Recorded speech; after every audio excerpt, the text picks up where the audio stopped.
Punta sa bahay. Tinan nyo guys, yung time na yan medyo mabigat na yung paghinga ko dyan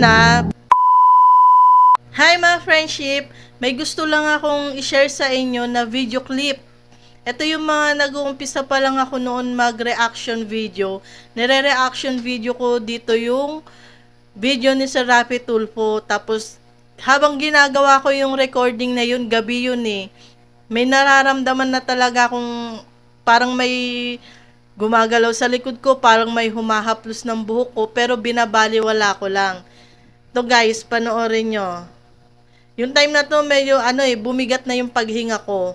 Pag-usapin ko na lang kayo, ay pag-usapin nyo na maayos kayong dalawa. Ang problema lalap. Nakita nyo, gumanon na ako. Nag-iba, parang biglang bumigat na yung paghinga ko, may nararamdaman na ako dyan Dapat meron kayong apat na anak pala, yung isa kambal. Opo, sir. Kambal. Yun nga po ang gusto ko, mag-usap po kami sa barangay po Hindi na po. Chat po kasi. Ayan, may nararamdaman na ako dyan guys. Pero hindi ko lang siya pinapansin kasi nga nagre-recording ako. Tapos makikita nyo dyan, tumitingin ako sa camera. Kasi iniisip ko, baka may makita akong kakaiba. Kasi nga may nararamdaman ako dun sa likod ko. Hindi ma'am, kailangan ma'am, hindi po alang-alang sa'yo. Ma'am, sandali. Kasi ang iniisip ko alang-alang sa'yo lang. Guys, yung sa Hindi may po. araw. Alang-alang ko Kaya sa na mga... kami. Nalilikuran na niya kami. Doon pa lang sa hindi niya pag-uwi. Tiniis niya anak ko na walang gatas. Okay. Yun talagang malaking pagkakamali Ayoko niya. na po.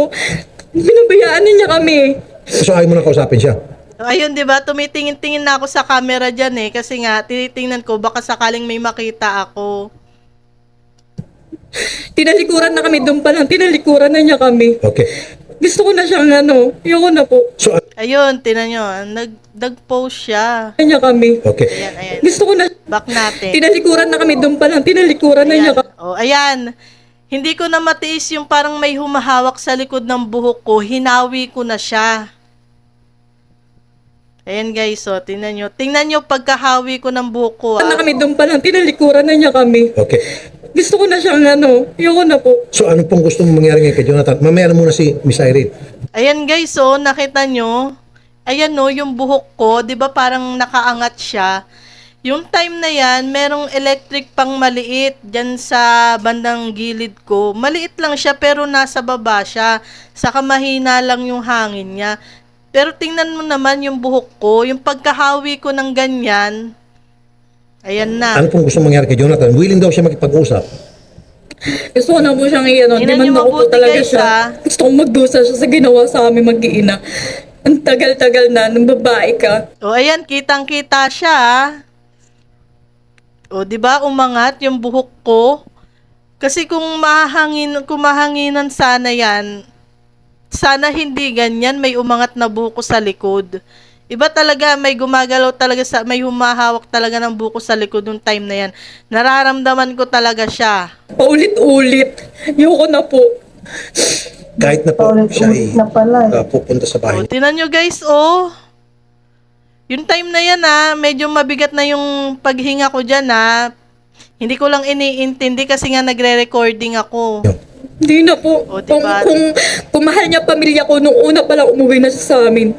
Pero wala pinatagal niya. Nag-antay ako doon. Nagsabi Ilang ako araw po siya, Saka guys, alam nyo ba, bago pa ako mag-start ng recording niya ang dami ng parang bumabagsak na gamit Parang ayaw akong pag-recording.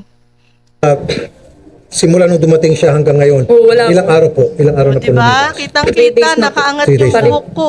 4 days na po hanggang ngayon. Friday, po. Tapos obserbahan nyo guys yung kasi gumalaw ako niyang paatras. Tingnan yung ng buhok. Parang dahan-dahan siyang nawala. Dahan-dahan siyang umusog. Ngayon, Thursday. Pero naiintindihan yung mama, hindi ko rin kinakapito 5 si days Jonathan. po. 5 Kasi days sinasabi na niya po. po ang dahilan Nahinga ko no? kung ba't di siya Bigat umuwi. na yung paghinga ko dyan Dahil ayaw niyang mag-away kayo. Hindi po. Magkasakitan. Kinausap ko na po yung nanay niya noon. Nung Ulitin ko guys gabing ulitin yun. ko mga Away kayo. friendship. Hindi po. Magkasakitan. Dahil Ayan Kung ba't di siya tingnan umuwi? nyo yung pag-atras dahil ayaw niyang mag-away kayo. Hindi po. Magkasakitan. Kinausap ko na po yung nanay niya noon. Oo. Nung 12. Nakita nyo mga friendship ko. Yung buhok umatras dahan-dahan. Diyos ko, paano ko na ano yung nakita tong video na to? Kasi kinabukasan, nagtataka ako, hindi talaga siya mawala sa isip ko. Kaya sabi ko dun sa panganay kong anak, may nararamdaman talaga ako nung nagre-recording ako nung gabi na yun. Parang kako sa anak ko, may humahawak ng buhok ko sa likod. Sabi kong ganyan. Ramdam ko talaga. Tapos yung paghinga ko nga, bumigat nung time na yun.